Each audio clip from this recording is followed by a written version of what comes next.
بسم الله الرحمن الرحيم إن الذين يتلون كتاب الله وأقاموا الصلاة وأنفقوا مما رزقناهم سرا وعلانية يرجون تجارة لن تبور۔ بے شک وہ لوگ جو اللہ جل جلالہ کی کتاب کی تلاوت کرتے ہیں، نماز قائم کرتے ہیں، اور اللہ رب العالمین نے جو رزق ان کو دے رکھا ہے تو خفیہ اور اعلانیہ طور پر اللہ تعالیٰ کے راستے میں خرچ کرتے ہیں، تو وہ ایک ایسی تجارت کے امیدوار ہیں جس میں نقصان نہیں ہوتا۔ یہ سورہ فاطر کی ایک آیت ہے جس میں اللہ رب العالمین نے مجھے اور آپ کو ایک نفع بخش تجارت کی خبر دی ہے۔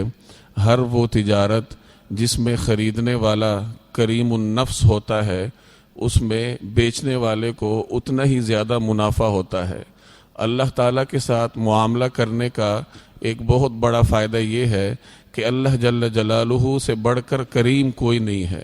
تو جس چیز کا خریدار خود اللہ رب العالمین ہو، اس چیز میں بیچنے والے کو فائدے کے سوا کچھ نہیں ملتا، فائدہ ہی فائدہ اس کو حاصل ہوتا ہے، اور بدلے میں جنت ملتی ہے۔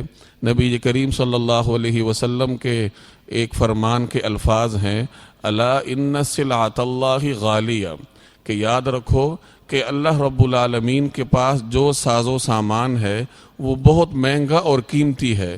اور وہ مہنگا اور قیمتی ساز و سامان کیا ہے؟ تو فرمایا الا ان سلعۃ اللہ الجنہ، کہ اللہ تعالیٰ کے پاس جو ساز و سامان ہے وہ جنت کی صورت میں ہے۔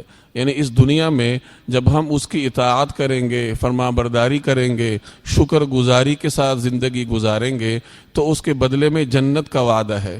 جو آیت میں نے ابھی پڑھی ہے سورہ فاطر کی آیت ہے، اور اس میں 3 ایسی چیزوں کا ذکر ہے کہ جس کے کرنے والے کو کبھی نقصان نہیں ہوتا بلکہ وہ ہمیشہ فائدہ اٹھاتا ہے۔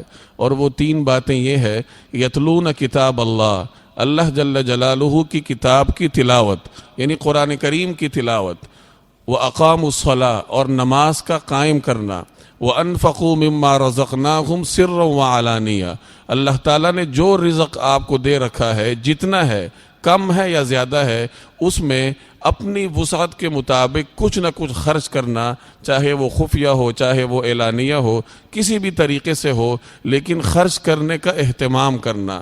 یہ 3 بہت بنیادی چیزیں ہیں، قرآن کریم کی تلاوت، نماز کی پابندی، اور غریبوں کی امداد، چاہے وہ کسی بھی طریقے سے ہو اور کتنی ہی ہو۔ جب ان 3 چیزوں کا اہتمام ہو تو اس کے بارے میں اللہ تعالیٰ نے خوشخبری دی ہے، یرجون تجارۃ لن تبور، کہ یہ لوگ ایک ایسی تجارت کے امیدوار ہیں جس میں کبھی خسارہ نہیں ہوتا بلکہ ان لوگوں کو ہمیشہ فائدہ ہوتا ہے۔ تو ان 3 چیزوں کو اپنی زندگی کا جز بنانا چاہیے۔ روزانہ کی بنیاد پر کسی نہ کسی حد تک قرآن کریم کی تلاوت، 5 وقتہ نماز کی باجماعت ادائیگی کا اہتمام، اور کسی نہ کسی طریقے سے صدقے کا اہتمام، ان 3 چیزوں کی اگر پابندی ہو تو انشاءاللہ میرے اور آپ کی تجارت بھی فائدے سے خالی نہیں ہوگی۔ اللہ رب العالمین مجھے اور آپ کو عمل کی توفیق عطا فرمائے۔